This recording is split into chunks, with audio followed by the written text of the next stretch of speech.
Olá, bem-vindos a mais um episódio nosso sobre 1000 anos de história. Estamos tratando desse livro de Roger Olson sobre a história da teologia da igreja.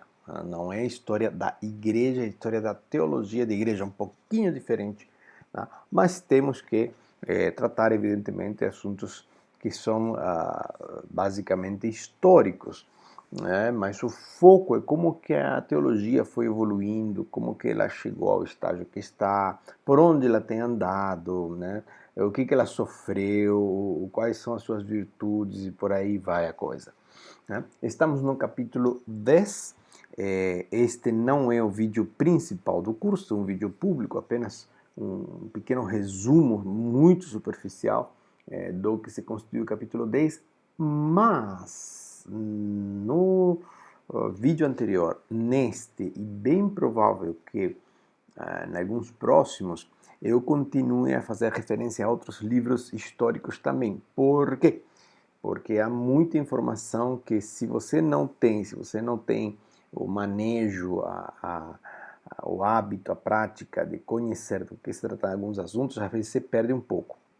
E colocar fatos tão importantes como o Concílio de Nicéia dentro do seu contexto histórico me parece super importante.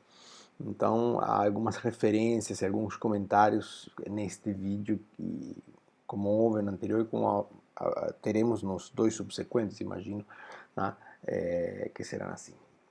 Beleza, vamos ao que nos interessa. Estamos ainda no quarto século. O quarto século é marcado necessariamente pelo Concílio de Nicéia e pela entrada em cena de Constantino e como que isto influenciou o desenvolvimento da igreja. Vamos seguir então a pauta do próprio Olson para ver como nós vamos integrando do assunto. A igreja acaba respondendo então a esses problemas que estávamos tendo de ordem teológica e prática, como se pudéssemos fazer uma distinção, mas eu preciso hoje fazer essa distinção, que vinha dos últimos anos, décadas, talvez uma centúria, e alguns assuntos vinham já de mais de um século. Tá? São assuntos que vinham desgastando a igreja e há uma necessidade, então, de uma resposta.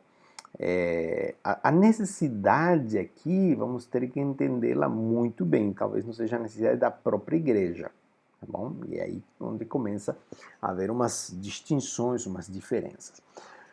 Constantino queria um único império, um único imperador, uma única lei e uma única religião. Nós já tratamos disso, não vamos voltar sobre o assunto, mas serve como um resumo do que nós tratamos no vídeo e na aula passada. A disputa ariana, ou seja, Ario tinha umas ideias, nós vamos ver agora, né, umas ideias mais esdrúxulas. Basicamente, ele dizia que Jesus estava subordinado ao Pai, era um Deus inferior, se é que era Deus, né? Se bem que eles na declaração primária já no concílio eles vão falar que Jesus não é Deus, né? Mas mesmo se fosse, seria subordinado ao Pai. E isso é um problema, isso é um problema gravíssimo. Essa disputa que tinha se originado entre Ario e Alexandre de Alexandria, ele acaba ameaçando dividir a igreja. Ao ponto tal, para vocês terem uma noção, que esta foi a primeira manifestação pública de que se tem notícias em que certo grupo de pessoas apoiava uma posição teológica e certo grupo outra posição teológica, e eles vão para o embate, né, nas ruas de Alexandria. E com direito a placas e tudo mais, e a protesto, né? Parecia bem um protesto sindical, né? Então, essa coisa é inaugurada ali, nas questões teológicas, é inaugurada ali justamente na disputa entre Ario e Alexandre.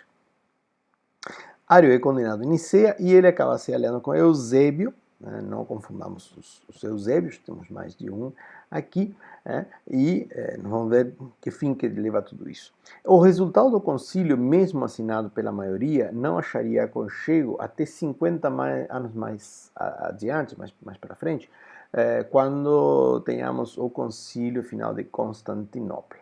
E quando estamos falando dos concílios de Niceia para frente, estamos falando de todo o vigor do Império Romano. Tá?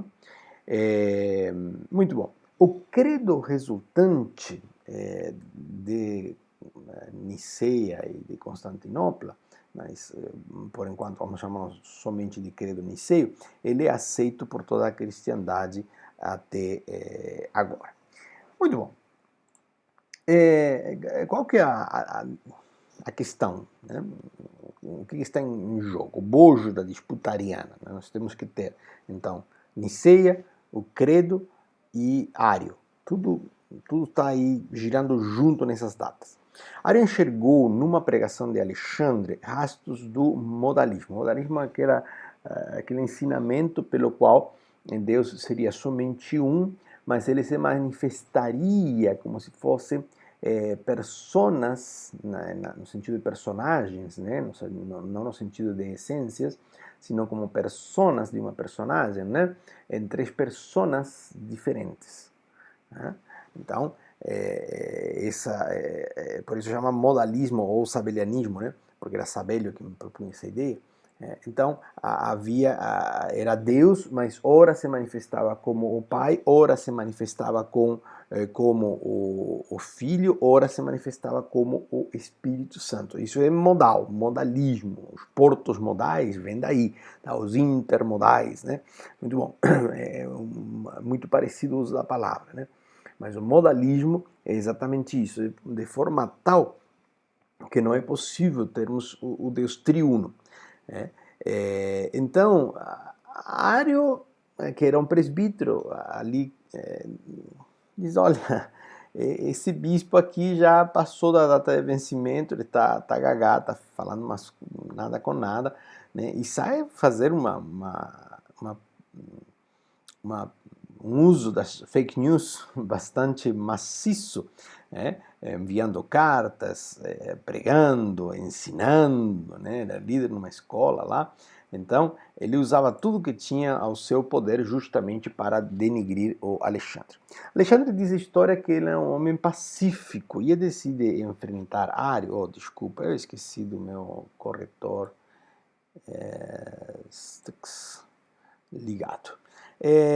Ário é enfrentado então por Alexandre, porque Alexandre entendia que havia um perigo, né, do subordinacionismo, palavra complicada, do filho para o pai. Né? Então, mesmo que de início Ário não falava nesses termos, Alexandre o detectou. Bispo velho, já ele detectou a saliência lá no início, né? Nem jogador de futebol, saiu a bola, já sabe para onde vai dar.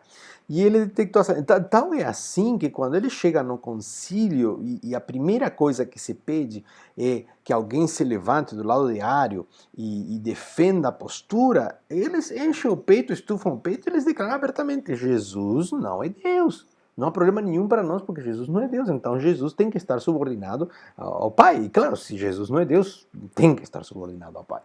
Né? Mas Ário detectou lá quando Ário não falava isso. Ele falou, opa, parou, tem isso aqui. E ele chega a convocar alguns sínodos regionais, era assim que se solucionava a parada, né? Convoca bispos da região para conversar do assunto, né? E ele é condenado. Né? Então, quando chegamos para o concílio de Niceia na frente, porque Ósio,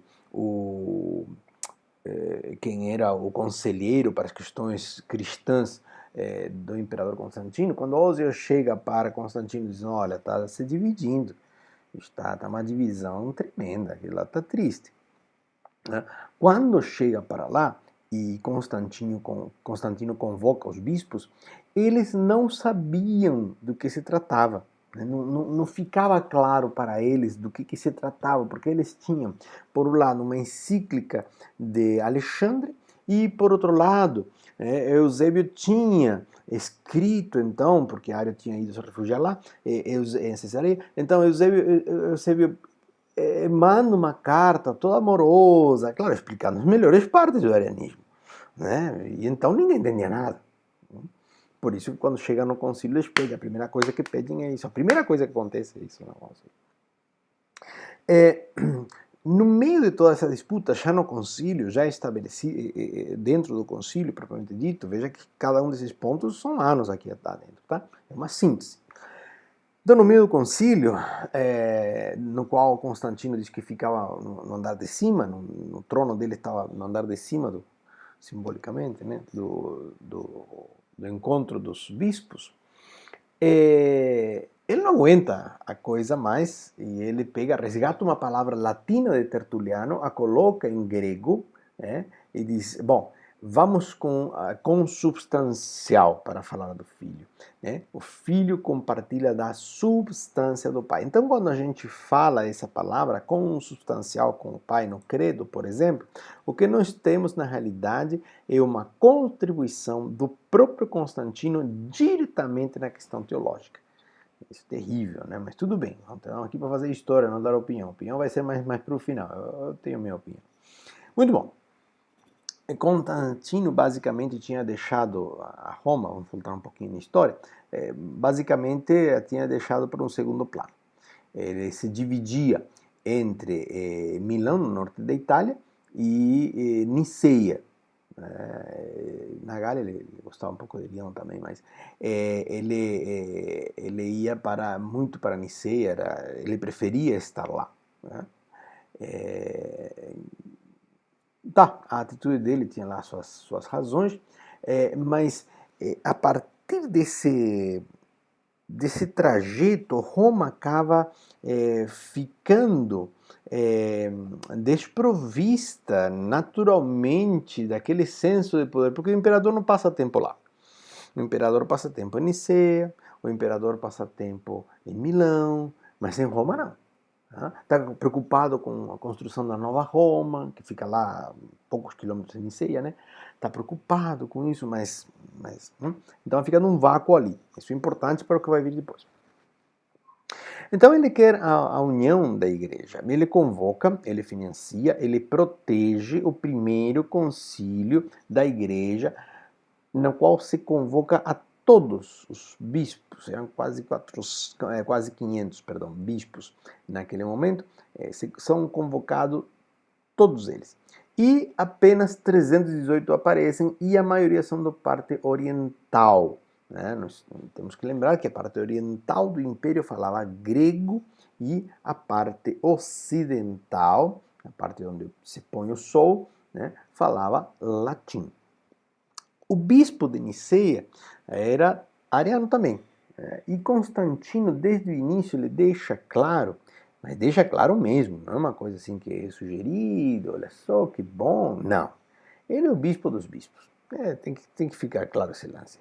E para ele fazia muito sentido, ele é uma pessoa política, ele não é um cristão. Não é um cristão. Ele vai se batizar, se é que o batismo significa conversão, no 337, isso está acontecendo em 325. Não tem nada, nem de cristão, muito menos de bispo. E durante os 2 meses do concílio ficou dando pitico lá, dando os palpites dele, dizendo, Ósio vinha com, falava ao ouvido, do que estava acontecendo lá embaixo, e ele tinha, nos 3 partidos que tinham se formado no concílio, ele tinha contatos aqui e acolá, como correspondeu a um político. Fim. Do concílio, mais ou menos 20 cânones foram promulgados.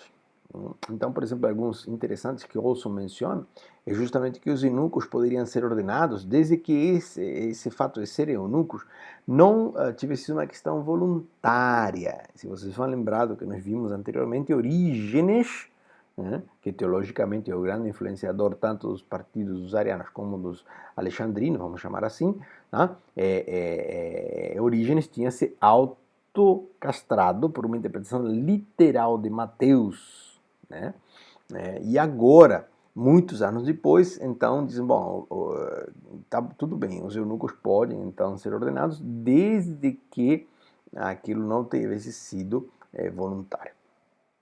Aí temos outras decisões, várias, né? Mas o bispo de Alexandria foi declarado patriarca dos bispos da África do Norte. E o de Roma, o líder benemérito dos bispos de Ocidente. Então, por que isso é importante? Desde Cipriano nós estamos vendo que a união dos bispos é a união da igreja. E, então, quem tem supremacia sobre os bispos tem supremacia sobre a igreja. É disso que vai ser tratando a questão. Muito bom. E a outra questão é que foi fixada a data da Páscoa, mas nós vamos ver um pouquinho mais essa questão da Páscoa para que possamos entender melhor. Vamos falar um pouquinho da Páscoa, então. Muito bom. Até hoje, nós temos pessoas achando que a Páscoa cristã, porque se é que existe Páscoa cristã, é a mesma coisa que o Pessah judaico-hebraico. E devo confessar, e aqui abro um parênteses do que está nos livros, né? E isto daqui da Páscoa, vocês vão ver que é de outro, estou passando PDF no chat, né? De uma pesquisa que alguém fez, eu estou colocando lá embaixo os nomes para dar os créditos, né, desse último parágrafo, né? Mas o restante são colocações de outros livros. Mas uma das coisas que me chamou a atenção quando cheguei no Brasil justamente era isso, que as igrejas cristãs celebravam a Páscoa. Quando eu falo cristão, estou falando de evangélicos, né? No uso que a gente faz lá. Me resultava muito estranho. Digo, rapaz, a Páscoa é Páscoa, ressurreição é ressurreição, são coisas distintas. Né? Então, a confusão surge em que, em Êxodo 12, a instituição da Páscoa, né? Nós vemos lá a data em que a Páscoa era realizada, como que era realizada, né? Tudo isso nós estamos vendo lá de forma bem bacana, né, em Êxodo 12. Mas a questão é de que a última ceia que o Nosso Senhor praticou, né, ele a fez justamente no momento da Páscoa. Então daí que muitos se confundem, estamos celebrando a Páscoa. Não, você não está celebrando a Páscoa e depois para arrumar, a Páscoa é espiritual. Mas acontece que a ressurreição não foi espiritual, a ressurreição é real. Não é a questão de sentir Jesus, né? Não, Jesus de fato ressuscitou a ponto que pessoas estiveram dispostas a morrer por isso, porque era uma verdade, né, tremenda. Então, celebramos justamente o domingo. Então, o que se discutia antes de Nicéia era justamente se correspondia celebrar a Páscoa junto, na mesma data que os judeus, ou não, num desdobramento da divisão que vinha se dando havia anos entre o mundo judeu e o mundo cristão. Lembre-se que o mundo cristão surge dentro do mundo judeu. Essa divisão vai se pronunciando na medida em que chegamos ao ano 70. Para o ano 70 isso se divide mesmo, porque os cristianos não eram a favor de pegar nas armas, né?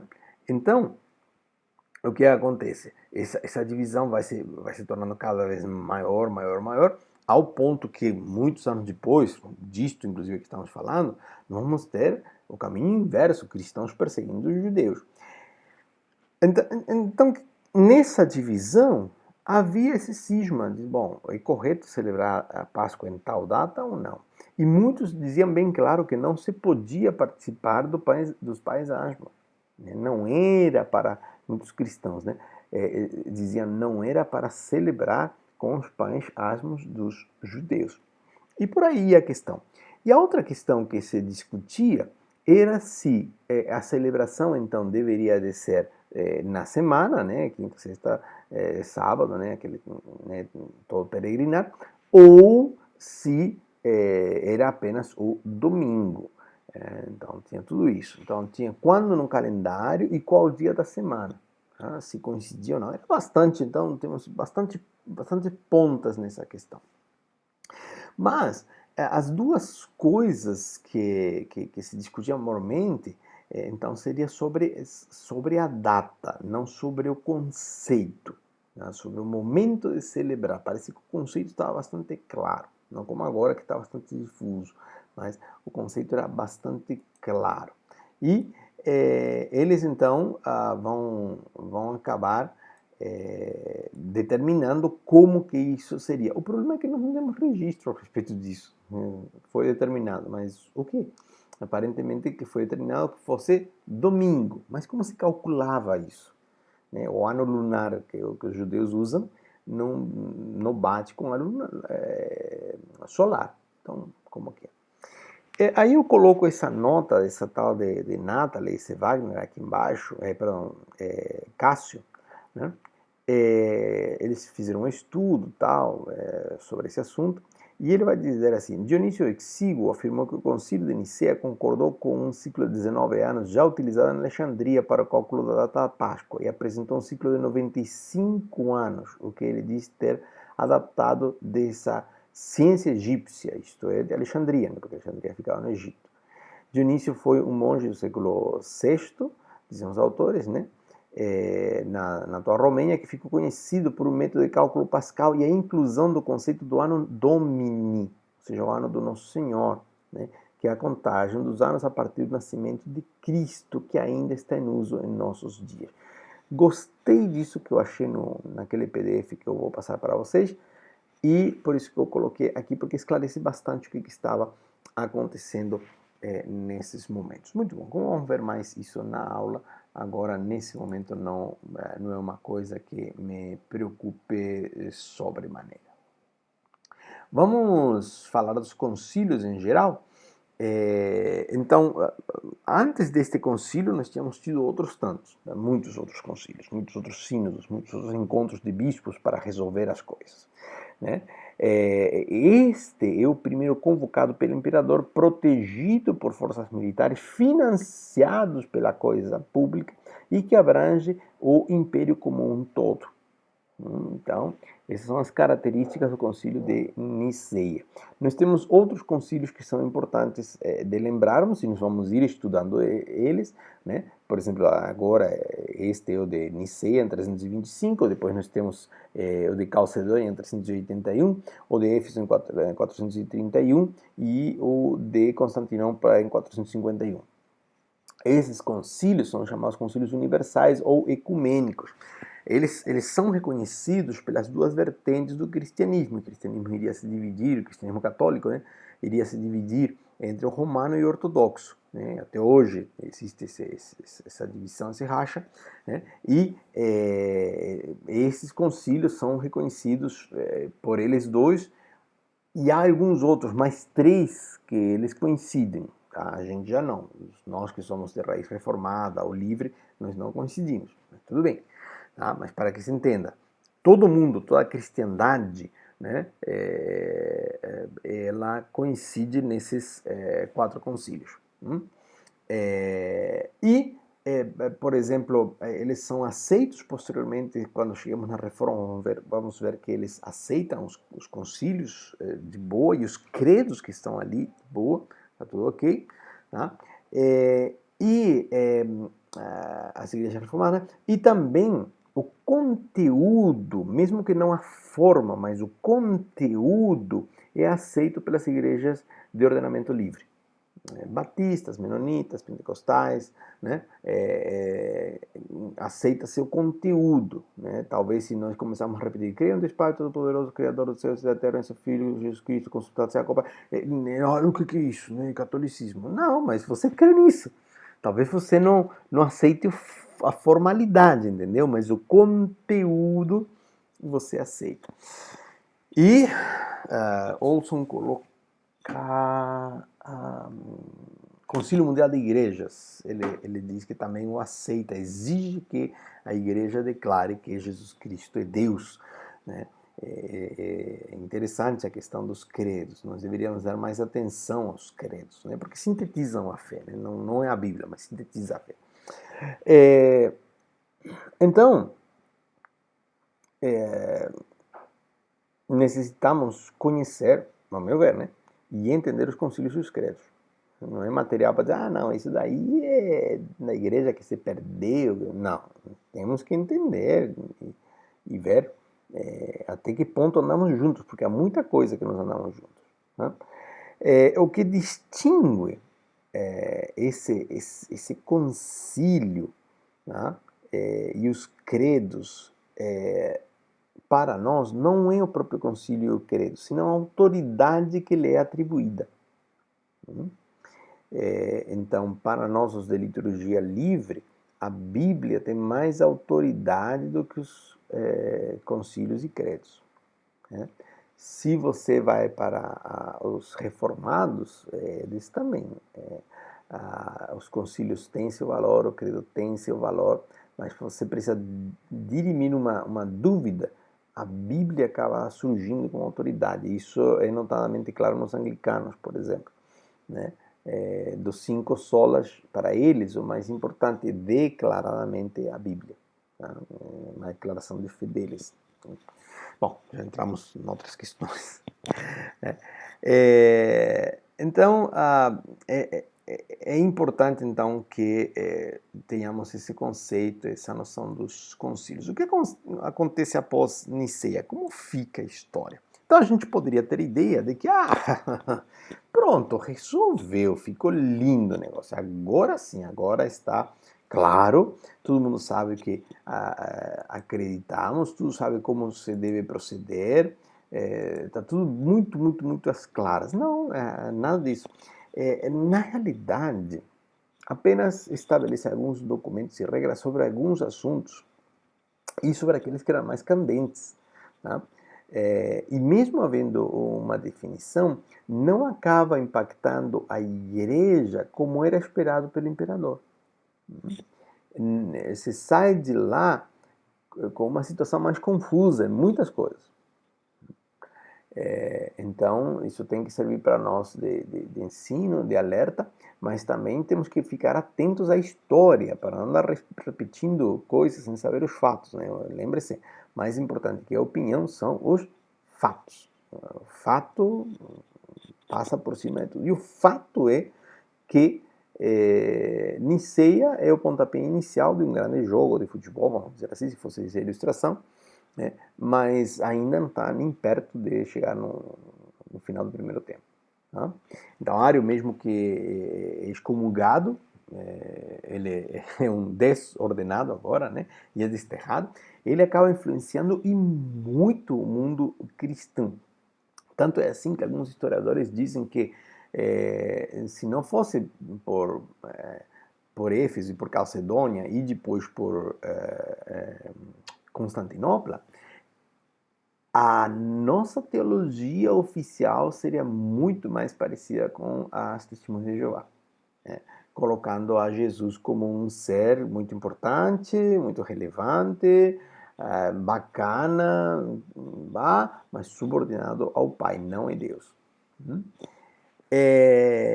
Então, a teologia, como tal coisa, correu muito risco naquelas épocas. E não temos como responder se ficou melhor ou pior com o concílio. A celebração da Páscoa é outra coisa, que continua a ser um problema por muitos anos. Muitos anos se passariam, né, até chegarmos, né, naquele Dionísio que eu estava falando lá, né, e uma data unificada no Império. E mesmo assim, é uma data meio como que imposta. Não é uma data que tenha surgido da observação, né, ou do acompanhamento. Não. É uma data imposta para regularizar. No Império que eram as coisas organizadas. O mesmo vai acontecer com o Natal e outras datas importantes. A cristologia, por mais que discutida, e de que após essa discussão se tivesse chegado a um consenso, né, continuaria a ser um problema por muitos anos. Se você observa, por exemplo, não somente na Cristologia, mas na Trindade, na parte cristológica, o credo vai bem, vai bacana, né? Creio em Deus Pai, tarana, e no final diz, e no Espírito Santo. Ah, como assim? E no Espírito Santo como? Tá? E aí é necessário depois a questão trinitária ser aprofundada. Mas a questão cristológica, por mais que está definida, ela vai dar a muita discussão ainda. Muita água vai passar embaixo da ponte. Claro, está mais solidificada. Não é a mesma situação que tínhamos com Tertuliano lá atrás, com Orígenes, né? Mas está pendente ainda algumas coisas, algumas agruras precisam ser definidas. O que fica evidente é que, a não serem questões administrativas, um concílio pouco pode fazer, pois as questões de fé precisam de mais tempo e de uma reflexão com uma maior capilaridade. Isso aqui é opinião minha, eu acho que é importante eu marcar isso, senão não fica claro. Tá? Então, para mim fica evidente essa questão. Os concílios, bacana, mas eles, quando eles chegam nessa questão, é um pouquinho diferente. Muito bom. Aqui conseguimos bagunçar tudo. Assim dá, depois voltamos na outra. Niceia, será que era um mal necessário? Todas as controvérsias que nós vimos antes de Niceia e dentro de Niceia, eles poderiam continuar a ser uma questão de debate. E nos debates há aprendizado. O debate não é briga, o debate é oposição de ideias, não de pessoas, as ideias. E aí as pessoas aprendem e vão tirando conclusões, né? E por isso que eu sou a favor dessas coisas, não da decisão final, senão do debate. Né? Mas o Estado, a imposição do Estado é a que acaba mandando.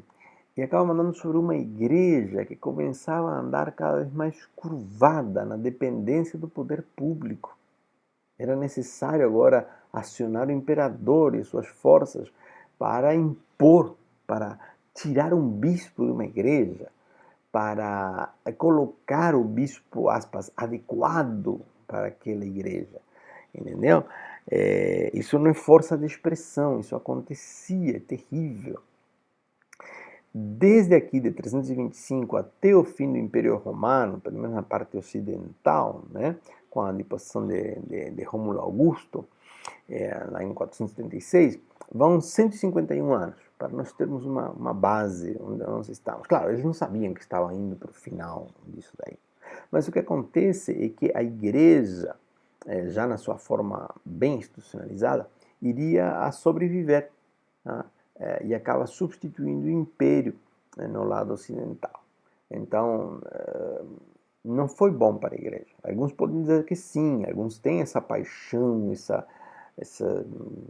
coisa, né, de querer ter o poder, né, de querer que as leis cristãs, né, vão fazer leis cristãs, né. Olha, não é por aí não funciona. Tá? Olha só a desgraça que foi, literalmente uma desgraça. Outro caminho, claro, outro caminho mais sofrido, mais difícil, né? Mais de penúrias, né? Mas é mais seguro, muitíssimo mais seguro, muito mais tranquilo de consciência, né? Muito mais tranquilo. Tá?